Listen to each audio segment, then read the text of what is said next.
Guys, welcome back to Sahu science classes. मैं हूं आपकी नीरू मैम।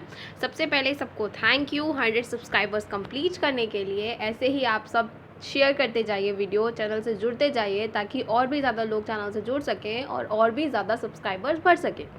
तो सबसे पहले इसके लिए थैंक यू। स्टार्ट करते हैं आज का टॉपिक जो कि क्लास 12 के लिए है। क्लास 12 का lesson number 3 which is electrochemistry हम पढ़ रहे थे, जिसमें हमने लास्ट 2 वीडियोज़ बना ली हैं इसकी। मतलब हमने पार्ट 1 और पार्ट 2 कंप्लीट कर दिया है। आज हम पार्ट 3 करने वाले हैं। It is very important. मैंने आपको बोला था कि जो विद्युत रासायनिक सेल हैं वो एक्चुअल में इंपॉर्टेंट हैं आपके। तो आज हम इसका सेकेंड पोर्शन पढ़ने वाले हैं सेल का। एक लास्ट सेल हम लोग पढ़ चुके हैं। आज हम दूसरी सेल पढ़ रहे हैं जो कि है आपकी गैल्वेनिक सेल, इलेक्ट्रोकेमिकल सेल, विद्युत रासायनिक सेल या गैल्वेनिक सेल, और इसको वोल्टाइक सेल भी बोलते हैं। वोल्टाइक सेल भी इसे ही बोलते हैं, डैनियल सेल भी इसे ही बोलते हैं। तो आज हम इसके बारे में पढ़ने वाले हैं। ओके, स्टार्ट करते हैं वीडियो को। सबसे पहले गैल्वेनिक सेल के बारे में देखते हैं कि गैल्वेनिक सेल होता क्या है। जो लास्ट सेल आप लोगों ने पढ़ा था विद्युत अपघटनी सेल, वो आपसे ये कहता है इलेक्ट्रोलाइटिक सेल कि वे सेल जो कि विद्युत ऊर्जा को रासायनिक ऊर्जा में चेंज कर देते हैं उन्हें हम क्या कहते हैं, उन्हें हम कहते हैं विद्युत अपघटनी सेल।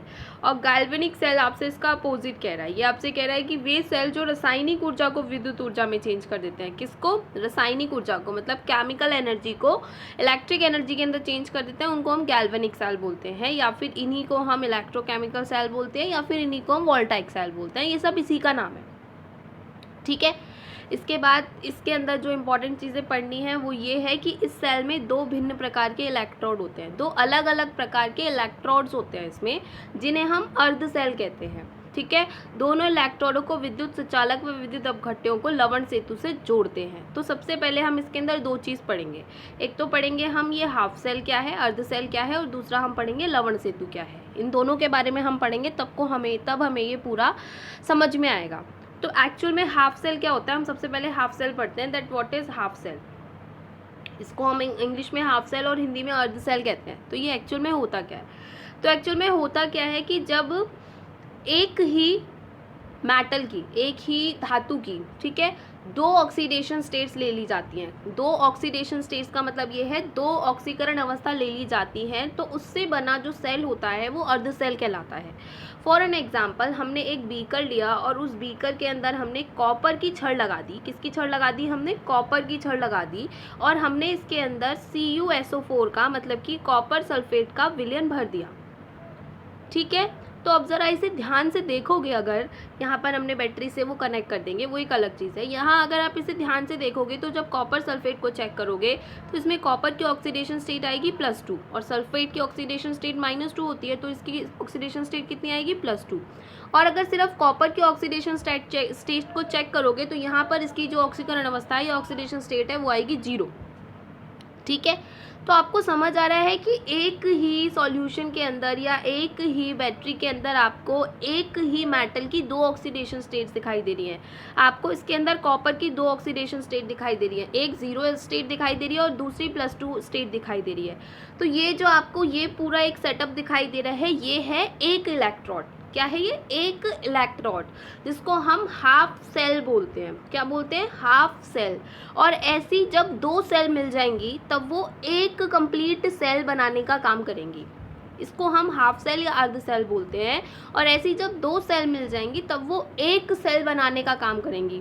जब आपने पिछले वाली पढ़ी थी, विद्युत अपघटनी सेल पढ़ी थी, तो आपने पढ़ा था कि एक ही बीकर था और उस एक ही बीकर के अंदर 2 इलेक्ट्रोड्स डूबे हुए थे, जिसमें से एक को आपने पॉजिटिव टर्मिनल और दूसरे को आपने नेगेटिव टर्मिनल नाम दे दिया था। और इसके अंदर एक इलेक्ट्रोलाइट या फिर विद्युत अपघट्य भरा हुआ था। पीछे वाली सेल में आपने ये पढ़ा था। लेकिन इस सेल में ऐसा नहीं है, ये सेल बिल्कुल डिफरेंट है। इस सेल के अंदर आपको 2 इलेक्ट्रोड्स दिखाई देंगे, ऐसे 2 सॉल्यूशंस दिखाई देंगे आपको, ये एक और ये एक। इस एक को आप एक हाफ सेल बोलेंगे और इस एक को आप एक हाफ सेल बोलेंगे, और ये दोनों मिलकर, हाफ और हाफ मिलकर एक कंप्लीट सेल बनाने का काम करेंगे। अब इसके अंदर होगा क्या? इसके अंदर सेम वही प्रोसेस होगा कि इन दोनों के अंदर, इसके अंदर सपोज कर लीजिए कि आपने कॉपर लिया है, कॉपर की छड़ ली है, और इसके अंदर आपने कॉपर सल्फेट का विलयन डुबो दिया है, ठीक है, या भर दिया है। इसके अंदर आपने जिंक की छड़ ली है और इसके अंदर आपने जिंक सल्फेट का सॉल्यूशन डुबा दिया है, भर दिया है।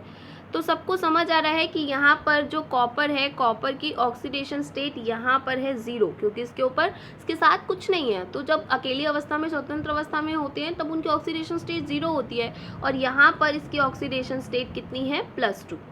क्लियर।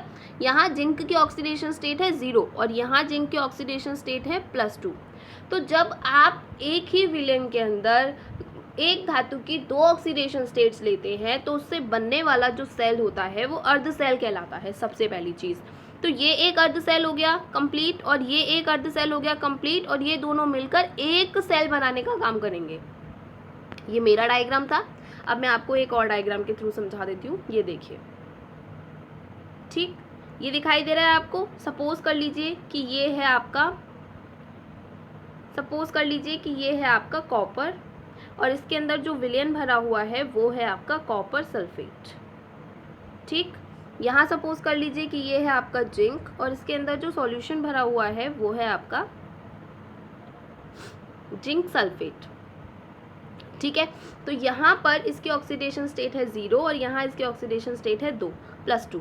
यहाँ इसकी ऑक्सीडेशन स्टेट है 0 और यहाँ इसकी ऑक्सीडेशन स्टेट है +2। तो आपको समझ आ रहा है कि इसके अंदर ये पूरा एक इलेक्ट्रोड है, और एक इलेक्ट्रोड के अंदर आपको कॉपर की 2 ऑक्सीडेशन स्टेट्स दिखाई दे रही हैं। ये पूरा एक इलेक्ट्रोड है, और इसके अंदर आपको जिंक की 2 ऑक्सीडेशन स्टेट्स दिखाई दे रही हैं। तो जब एक ही सॉल्यूशन के अंदर, एक ही इलेक्ट्रोड के अंदर, आपको एक ही सेटअप के अंदर जब आपको किसी धातु की 2 ऑक्सीडेशन स्टेट दिखाई देती हैं, तब आप उसे बोलते हैं अर्ध सेल। तब आप उसे क्या बोलते हैं, अर्ध सेल, या इसको हम हाफ सेल बोलते हैं इंग्लिश में। और 2 हाफ सेल, एक हाफ सेल ये और एक हाफ सेल ये, 2 हाफ सेल मिलकर हाफ प्लस हाफ 1 सेल बनाने का काम करते हैं। तो ये पूरा जो सेटअप आपको दिखाई दे रहा है, ये एक सेल है। ये पूरा जो सेटअप आपको दिखाई दिया है, ये पूरा जो है वो एक सेल है, मतलब एक विद्युत रासायनिक सेल है, या गैल्वेनिक सेल है, या वोल्टाइक सेल है। ठीक है, इतना क्लियर हो गया। हाफ सेल सबको समझ आया होगा, आई होप। अब बात करते हैं लवण सेतु की। लवण सेतु क्या होता है? लवण सेतु को इंग्लिश में बोलते हैं सॉल्ट ब्रिज। क्या बोलते हैं? Salt bridge. सॉल्ट ब्रिज वो होता है जो ये आपको 2 सॉल्यूशंस दिखाई दे रहे हैं, इन दोनों सॉल्यूशंस को मिलाने का काम करता है, इन दोनों सॉल्यूशंस के बीच में कनेक्ट होने का काम करता है। ब्रिज क्या काम करता है? सेतु क्या काम करता है? 2 जगहों को मिलाने का काम करता है ना, एक जगह से दूसरी जगह पहुंचाने का काम करता है। तो एग्जैक्टली सेम ये भी यही काम करता है। ये यहाँ के सॉल्यूशन से यहाँ के सॉल्यूशन को मिलाने का काम करता है, या इन दोनों के बीच वी कैन से कि कनेक्ट करने का काम करता है। जब यहाँ पर आयनों की कमी होती है तो वो यहाँ से सेटिस्फाइड करता है, और जब यहाँ कमी होती है तो वो यहाँ से बैलेंस करता है। तो इन दोनों के बीच बैलेंस करने का काम करता है, इसलिए हम इसे बोलते हैं सॉल्ट ब्रिज या लवण सेतु। ये एक नॉर्मल स्ट्रक्चर है आपकी विद्युत रासायनिक सेल का। अभी इसके अंदर कुछ भी हमने फॉर्म नहीं किया है, बस सिर्फ बनाकर दिखाया है कि इस तरीके से एक विद्युत रासायनिक सेल बनता है। एक हाफ सेल और दूसरी हाफ सेल प्लस लवण सेतु और आपकी बैटरी, इस तरीके से कंप्लीट होकर एक विद्युत रासायनिक सेल कंप्लीट हो जाता है। फिर से बता रही हूँ, विद्युत अपघटनी सेल में जो आपने पढ़ा था वो आपने ये एक ही सेटअप पढ़ा था, और इस एक ही सेटअप के अंदर आपने 2 इलेक्ट्रोड लगा दिए थे और इनको आपने कनेक्ट कर दिया था बैटरी से, और इसके अंदर आपने एक विद्युत अपघट्य भर दिया था, वो काम हो गया था खत्म। ठीक है, और इसी के साथ जो ये एक सेल थी वो कंप्लीट हो गई थी। पर यहाँ ऐसा नहीं है, यहाँ आपको 2 अलग अलग इलेक्ट्रोड्स बनाने पड़ेंगे अलग अलग सॉल्यूशन के अंदर, फिर उनको सॉल्ट ब्रिज से कनेक्ट करना पड़ेगा, एंड बैटरी से कनेक्ट करना पड़ेगा, और उसके बाद आपकी एक विद्युत रासायनिक सेल कंप्लीट होगी। ये आपका एक हाफ सेल है, ठीक है, और ये आपका दूसरा हाफ सेल है, और ये 2 हाफ सेल मिलकर एक पूरा सेल बनाने का काम करते हैं। हाफ सेल वो होते हैं जिसमें एक ही धातु की 2 ऑक्सीकरण अवस्थाएं एक साथ ली जाती हैं, वो हाफ सेल होता है। आई होप सबको क्लियर हो गया होगा। ठीक है, एक और डायग्राम दिखा देती हूँ मैं, कुछ इस तरीके का आप सबको दिखाई दे रहा है।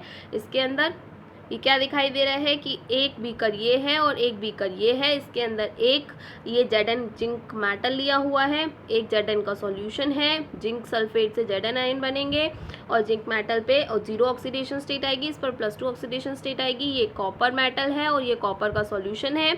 इसके बाद कॉपर मेटल पे 0 ऑक्सीडेशन स्टेट आएगी और कॉपर सल्फेट पे +2 ऑक्सीडेशन स्टेट आएगी। इसके बाद इन दोनों मिक्सचर्स को एक सॉल्ट ब्रिज से, Na2SO4 का सॉल्ट ब्रिज बना हुआ है, उससे कनेक्ट किया किया गया है और ये पूरा एक बैटरी से कनेक्ट किया गया है। इस तरीके से आपको ये पूरा एक विद्युत रासायनिक सेल दिखाई दे रहा है। तो कुछ इस तरीके का होता है विद्युत रासायनिक सेल। ये आपका एक हाफ सेल है और ये आपका एक हाफ सेल है और ये दोनों मिलकर एक पूरा सेल बनाने का काम कर रहे हैं। तो आई होप सबको हाफ सेल कंप्लीट हो गया होगा, हाफ सेल समझ आ गया होगा और उसके अलावा आपको सॉल्ट ब्रिज समझ आ गया होगा। आगे बढ़ते हैं। अब यहाँ फर्स्ट लाइन हमारी कंप्लीट हो गई कि इस सेल में दो भिन्न प्रकार के इलेक्ट्रोड होते हैं, दो अलग अलग प्रकार के इलेक्ट्रोड होते हैं, ये सबको समझ आ गया, जिन्हें हम अर्ध सेल कहते हैं, हाफ सेल कहते हैं। और दोनों इलेक्ट्रोडों को विद्युत सुचालक व विद्युत अपघट्यों को लवण सेतु से जोड़ते हैं। अब दोनों इलेक्ट्रोडों को आप क्या कर देते हैं, विद्युत अपघट्यों को कैसे जोड़ देते हो, आप सॉल्ट ब्रिज से जोड़ देते हो। सॉल्ट ब्रिज क्या होता है वो भी मैंने आपको समझा दिया, ठीक है। आगे इन इलेक्ट्रोडों पर होने वाली अभिक्रिया को अर्ध सेल अभिक्रिया कहते हैं।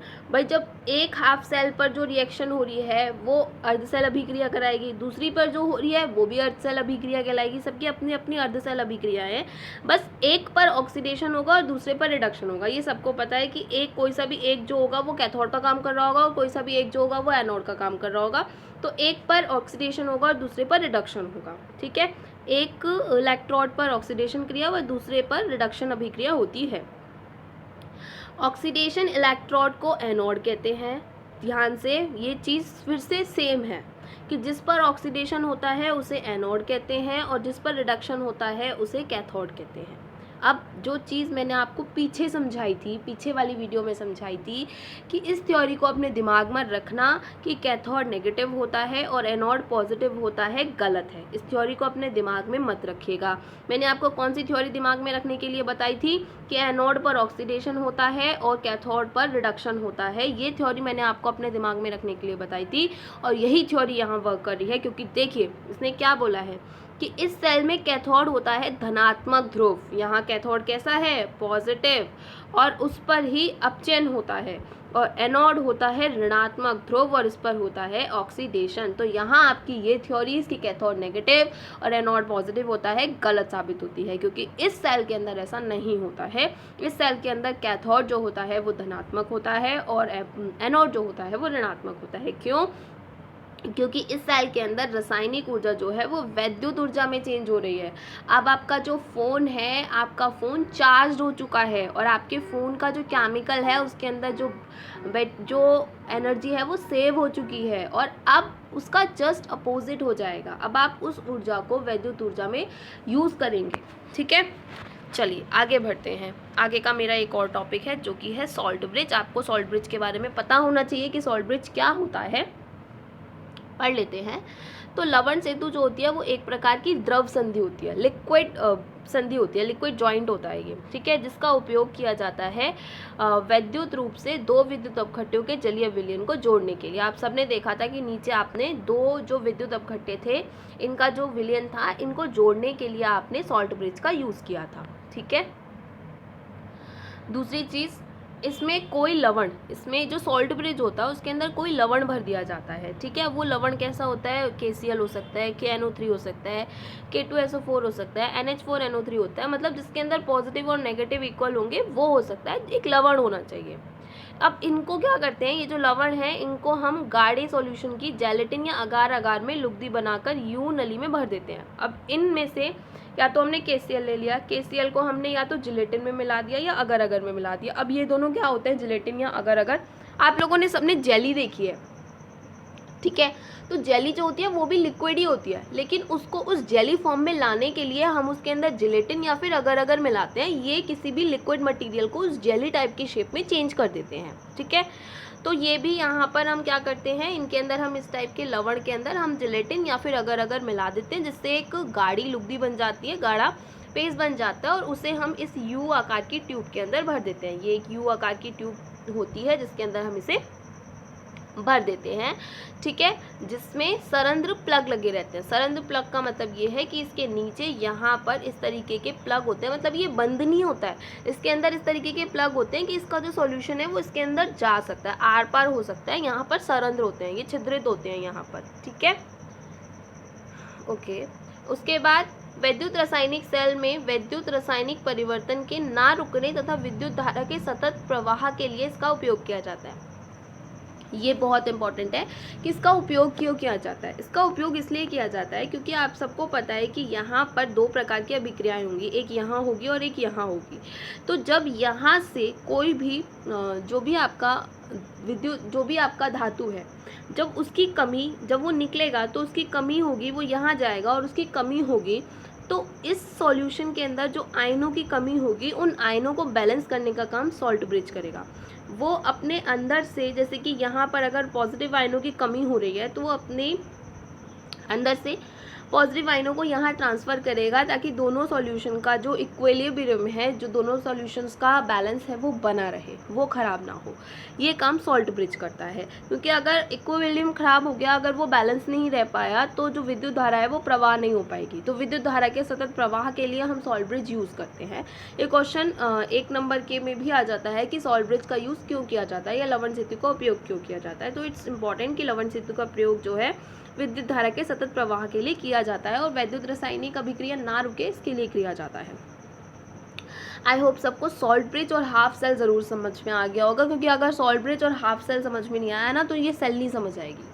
ठीक है, आगे बढ़ते हैं। ये सारे पॉइंट्स हमने कवर कर लिए। ये गैल्वेनिक सेल की या विद्युत रासायनिक सेल की विशेषताएं हैं। मैंने आपको बोल दिया कि विद्युत रासायनिक सेल को ही गैल्वेनिक सेल, उसी को वोल्टाइक सेल और उसी को विद्युत रासायनिक सेल या इलेक्ट्रोकेमिकल सेल या डैनियल सेल, सब उसी को कहते हैं। ठीक है, तो हमने इसकी सारी विशेषताएं पढ़ ली। ये सब इसकी विशेषताएं हैं कि एक्चुअल में इसमें होता क्या क्या है। अब हम सेल देखते हैं कि एक्चुअल में सेल क्या है। सॉल्ट ब्रिज भी हमने पढ़ लिया कि सॉल्ट ब्रिज एक्चुअल में होता क्या है। ओके, ये सब इस तरीके की होती है, मैं भी आपको समझाऊंगी। अब हम आ जाते हैं जरा, हम जो इसके अंदर पढ़ने वाले हैं, इसके अंदर वो हम पढ़ने वाले हैं जिंक का सेल। किसका सेल? जिंक का सेल। जिंक का सेल हम इसलिए पढ़ने वाले हैं क्योंकि यही आपके पेपर में आता है। वैसे तो विद्युत रासायनिक सेल बहुत सारे तरीके की होती हैं, बहुत सारे सॉल्यूशन से बनाई जाती हैं, पर जिंक के सॉल्यूशन वाली जो है वो आपके पेपर में आती है, क्योंकि जिंक के सॉल्यूशन से बनने वाली जो सेल है उसी को हम डैनियल सेल बोलते हैं। जिंक और कॉपर के मिक्सचर से जो सॉल्यूशन बनता है, जो एक हाफ इलेक्ट्रोड में जिंक का है और एक हाफ इलेक्ट्रोड कॉपर का है, तो इससे बनने वाली जो सेल है उसको डैनियल सेल बोलते हैं और ये आपके पेपर में आती है। इट्स इंपॉर्टेंट फॉर बोर्ड्स, तो मैं इसको ही यहाँ पर ले रही हूँ। ठीक है, तो इस सेल में एक इलेक्ट्रोड जिंक सल्फेट के जलीय विलयन में जिंक धातु तथा दूसरा कॉपर सल्फेट के जलीय विलयन में कॉपर धातु का बना होता है। मैंने अभी आपको ऊपर दिखाया भी था, ये जो हमने यहाँ पर डायग्राम पढ़ा था, इसके अंदर सबने देखा था कि एक जिंक का बना हुआ है और एक कॉपर मेटल का बना हुआ है। जिंक में जिंक सल्फेट है और कॉपर में कॉपर सल्फेट है। ये सबको समझ आ गया था यहाँ पर। ओके, इसके बाद इन दोनों विलयनों को लवण सेतु से जोड़ दिया जाता है। अब इन दोनों विलयनों को हम लवण सेतु से जोड़ देते हैं। मैंने भी यहाँ डायग्राम बनाया है, आई होप सबको समझ आ रहा है, और ऐसा ही डायग्राम आपको कॉपी में बनाना है। मैंने आपको बोला है कि मैं दोनों तरीके से डायग्राम प्रेजेंट करने की कोशिश करती हूँ, ताकि आप कॉपी में कैसे बनाना है वो भी समझ आए और आपको नॉर्मल भी समझ आए। ठीक है, तो ये आपको सबको समझ आ रहा है कि ये जिंक का इलेक्ट्रोड है और ये कॉपर का इलेक्ट्रोड है, दोनों को अलग अलग प्रेजेंट किया है मैंने। ये यहाँ पर जो सॉल्यूशन भरा है वो जिंक सल्फेट का है और यहाँ पर जो सॉल्यूशन भरा है वो कॉपर सल्फेट का है। ये बीच में यहाँ पर सॉल्ट ब्रिज लग रहा है। मैंने आपको बोला था ना कि उसके नीचे सरंध्र डायफ्राम होते हैं, तो वो कुछ इस तरीके के होते हैं, इनमें छेद होता है ताकि ये अपना सॉल्यूशन आर पार कर सके। ठीक है, और ये जो यहाँ पर सॉल्ट ब्रिज है वो K2SO4 के सॉल्यूशन से मिलकर बना हुआ है। ये यहाँ पर आपको सबको समझ आ रहा है कि ये जो है वो पॉजिटिव इलेक्ट्रोड है, कैथोड यहाँ पॉजिटिव इलेक्ट्रोड है। ठीक है, ये यहाँ पर एनोड है जो कि नेगेटिव इलेक्ट्रोड है। बीच में ये यहाँ पर अमीटर लगा हुआ है और ये गैल्वेनिक सेल है, इसलिए यहाँ पर गैल्वेनोमीटर कहते हैं इसे। ठीक, ये आपकी डैनियल सेल है या फिर इसी को हम गैल्वेनिक सेल या विद्युत रासायनिक सेल कहते हैं। तो आई होप ये सेटअप सबको समझ आ गया है। ये आपकी एक हाफ सेल है और ये आपकी दूसरी हाफ सेल है और ये दोनों मिलकर ही एक सेल बनाने का काम कर रही हैं। ओके, ठीक, आगे बढ़ते हैं। इस सेल में एक अर्ध सेल जिंक और जिंक सल्फेट की है और दूसरी अर्ध सेल कॉपर और कॉपर सल्फेट की होती है। ठीक है, इन्हें तार द्वारा जोड़ने पर निम्न अभिक्रियाएं होती है। जब आप इनके अंदर इलेक्ट्रिसिटी फ्लो करा देते हैं तो निम्न अभिक्रियाएं होती हैं। आप सबको पता है कि एनोड पर क्या होता है? Oxidation reaction. कैथोड पर क्या होती है? Reduction reaction. तो एनोड पर होता क्या है, क्योंकि यहाँ पर एनोड जो था वो नेगेटिव टर्मिनल था और कैथोड जो था वो पॉजिटिव टर्मिनल था। तो मैंने आपको पहले भी शॉर्ट ट्रिक समझाई थी कि ऑक्सीडेशन में एरो के बाद इलेक्ट्रॉन आएंगे और रिडक्शन में एरो के पहले इलेक्ट्रॉन आएंगे।